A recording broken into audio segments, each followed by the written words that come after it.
Happy Thursday. Phil Lindemann with your midday news on Krystal 93. It's been a busy, snowy Wednesday for cops and tow trucks, with 2 major wrecks, multiple spinouts, and a few jackknifes on I-70 between Georgetown and Vail. A multi-car pileup with 2 semis closed westbound lanes for nearly 4 hours yesterday evening just below the Eisenhower Tunnel. It sent at least 4 people to the hospital with moderate injuries. Another wreck this morning closed that same stretch for 30 minutes. Listeners report tractor-trailers off the road on Vail Pass and at least 1 overturned van. Luckily, no injuries reported since last night's wreck. Mum is still the official word for opening day at local ski areas, but they have been getting hammered. Loveland snowstakes shows nearly 10 inches in 24 hours. A basin shows a foot in 48 hours. We're looking at 1 to 3 inches in town, and the snow guns up top have been churning all day.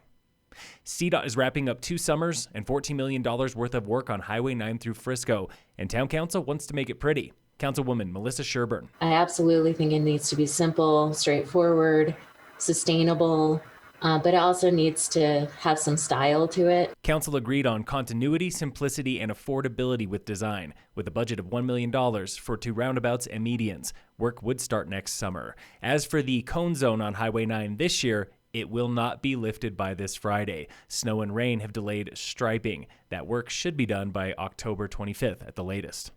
County commissioners yesterday denied a marijuana dispensary in Keystone by split vote after hearing 3 hours of public comment. Commissioner Elizabeth Lawrence voted for the dispensary, echoing her time on Breckenridge Town Council in the mid-2010s. I was a single mom raising my young daughter. We owned a condo on Airport Road and lived right next door to a dispensary. So certainly the comments about family-friendly, etc., are at times insulting because I do not think that those are an either or that those are mutually exclusive. The rest of the board sided with dozens of residents opposed to the pot shop, saying it would harm the neighborhood. Today in our school board candidate series, we're talking with longtime local Toby Babich, the only one of 9 candidates who went to school right here in Summit. I think we were experiencing the same challenges back then. We had somewhat of a revolving door of teachers, and maybe not to the extent that we have today, but it was probably very similar. Tune in today at 4 and 5 for more in the series, leading up to Election Day, November 2nd.